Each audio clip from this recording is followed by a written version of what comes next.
McDuffie and seeing where he lines up. Yeah, I mean, speaking about matchups, one of the other big ones that's going to be a talk about, especially coming out of last week, was the whole like UW run game versus Arizona's linebacker core defensive line. And I think this was the segment I had the absolute most fun going into and kind of picking apart, because I mean, like looking at your guys' pass defense last week, 30 for 43 on USC's quarterback, 325 yards, 1 TD. I mean, I was surprised when I saw 325 yards and 1 TD. But the one thing that tells me is either that 1 TD passing drive came out of a short range play somewhere close to the 5-10 yard line, or it was like a deep ball, just missed tackle, or like a broken play, something like that. The other side of that, what that tells me is that your guys' run defense is not leaving anything really to be desired where we stand. I mean, your guys' D line had 13 or 14 scholarship returners coming out of last year. But then the problem, much like our team, comes with that inside linebacker core. With all of those defensive changes that those stats like absolutely were calling for coming out of your 2019 season, and Sumlin's coaching exodus and mass firings and replacements and whatnot, how do you feel that that's been setting up your team's run defense? I mean, you guys have only had one game like us, but have you seen improvements already coming? I mean, I'd honestly say you guys have found improvements, but tell me a little bit more about what you guys are seeing down there in Arizona. Yeah, I mean, it's tough because, it's only been one game. And I thought Arizona did a pretty solid job with the run game last week. I know the stats don't really show it. I think they gave up 170-something yards rushing, which isn't very good. But a lot of those chunks of the yards came in the second half, after Arizona had a couple injuries and it screwed up the personnel a lot. Kevin Sumlin even alluded to that in the press conference on Monday following the game. He was saying, on that final drive where they gave up the go-ahead touchdown. He said he didn't have the guys out there he wanted because of the injuries. Jackson Turner got hurt in the third quarter. He was having a great game. I think he had 8 tackles before he ended up getting hurt. So I think the personnel in the second half kind of got depleted. But if everyone's healthy, I thought they did a pretty solid job. But it's hard to kind of compare because USC's run offense is nowhere near the same as Washington's run offense. Like they run an air raid over there, so it's basically their only run plays are inside zones, right? So there's not really a whole lot to it, as compared to Washington. They're under center pretty much every down, and they've got 2 tight ends out there and play actions and strong I form. 3 tight ends. Like they're committed to this run game, so it's totally different. So to say that they had a pretty solid job against USC. That doesn't necessarily mean that they're going to have success against Washington's run offense, because they're 2 completely different things. But I think if everyone's healthy, I'm a little bit confident in Arizona's run defense. But the problem is just the depth. Like half the linebacking core is walk-ons. So it's one injury there, and you got a walk-on out there. Another injury, now you got 2 walk-ons out there.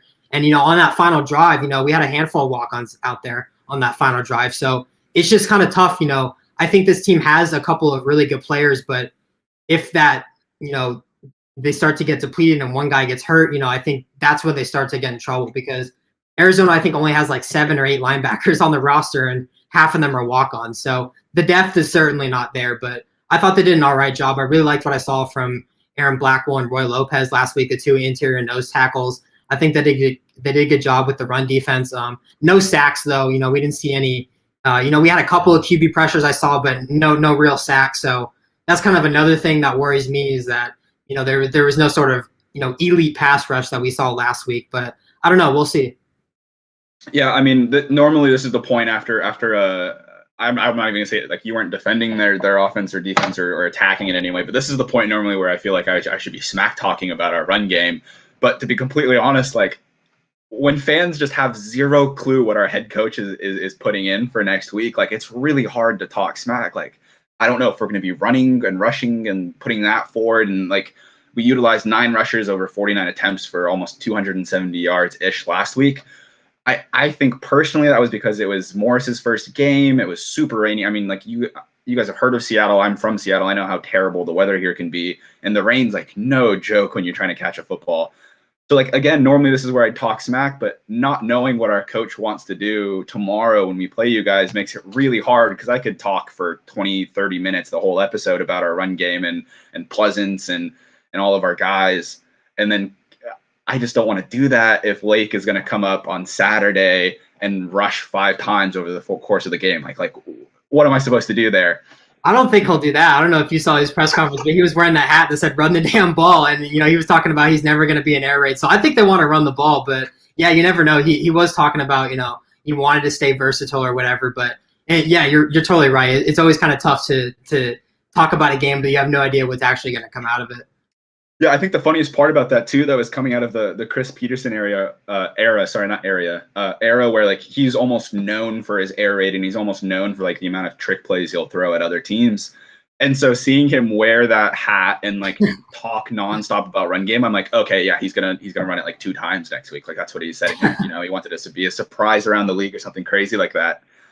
That being said, though, with a team that, I mean, honestly, we don't really know what they're up to, as it's the first year with Lake, a new OC and everything. Is how do you guys expect to be able to shift and develop a game plan against the team that I don't even know what we're going to be doing?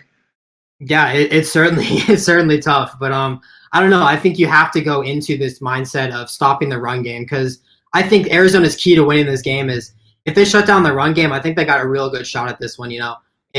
Force Dylan Morris to throw the ball as much times as possible.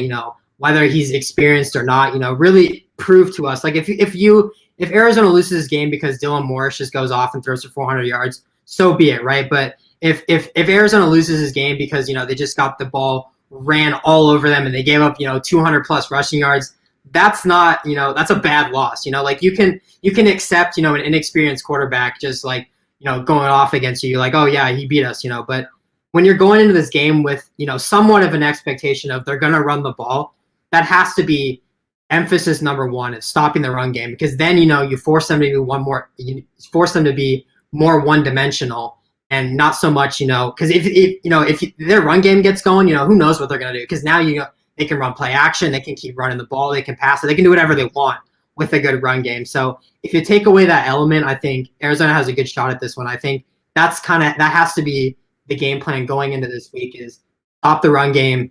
That's going to be the key. Yeah, I mean, anyone who watches football long enough knows that like the passing game absolutely gets started in the trenches, where you start stretching defenses out, bringing them together, stretching them out again with passes down deep. And I'm super excited that we have 9 rushers that we can utilize pretty effectively in our backfield, or not backfield. Some of them came off the sweep, so like I'll be completely fair with that. But heading into, I mean, it's tough to debate things like this. I mean, we haven't really been debating at all. I've just been kind of throwing questions at you because I can't stop drawing parallels between our two teams. Like D-line had some hits, but still has a bunch of people behind who are like absolutely phenomenal, maybe not starters last year. We have inside linebacker cores who were absolutely gutted by departures. We have secondaries that were still pretty same from last year. We have quarterbacks who aren't super proven, but have done a little bit of work. And so it's really hard to compare when you're just like, yeah, we're comparing apples to apples here. I mean, it's an apple and it's an apple. What do you want me to say? Yeah, Sorry. Yeah, go ahead. But heading into this week, one thing that I'm a little worried about is your D-line. Like, I think that's one of the strongest things you guys have on your defense right now with, like I said, the 13 scholarship return. I mean, that's insane for me to think about. But I know your guys' defensive coordinator, Paul Rhodes, I think his name is. He wanted to come in with the 3-4 defense this year, but with such a low amount of linebackers to pull from for that. Like, what have you guys been doing to change that? And what was your biggest, I guess, kind of change around that defensive scheme heading into USC? And what do you think we're going to see this week coming into Husky Stadium at Montlake? Well, they were actually running a 3-4 despite such little linebackers. They had Rourke Freeberg, a walk-on rotating in through there, but they were committed to the 3-4, and I thought it was interesting because I didn't think there was any way that they can run a 3-4 with the amount of linebackers that they have, so little linebackers that they have. But we saw as soon as an injury or two happened, they had to switch up the scheme to that stupid 3-3-5 defense, which I just hate. That was the killer on that final drive, was that stupid 3-3-5 defensive shell. Like, it just doesn't work. Like, Arizona has a lot of experienced D linemen within that position group, but I wouldn't say any of them are elite pass rushers. Like, there's no threat on that D line to get a sack, and it wasn't last week, and it wasn't. I think Arizona was like dead last in Power 5 in terms of like sacks last year. Like, there was no sort of sacks and just any sort of QB pressure being put on by that D line. So I think it got a lot better in the offseason with, the grad transfers of Aaron Blackmore and Roy Lopez. But in terms of pass rushing, I'm not expecting anything out of that. I think this game's going to be won in the trenches. If you stop the run game, who cares if you don't have a sack? At least you held Washington, to 100 yards rushing at least, right? So I don't know. It's so hard to kind of say what kind of scheme they're going to run just because they don't have a lot of depth. So it's going to be a lot of let's go in with this one mindset, and as soon as something happens, they're going to have to switch it up. And we saw that week 1, and it'll probably happen again this week. Yeah, I mean, that's one thing I'm looking forward to, honestly, heading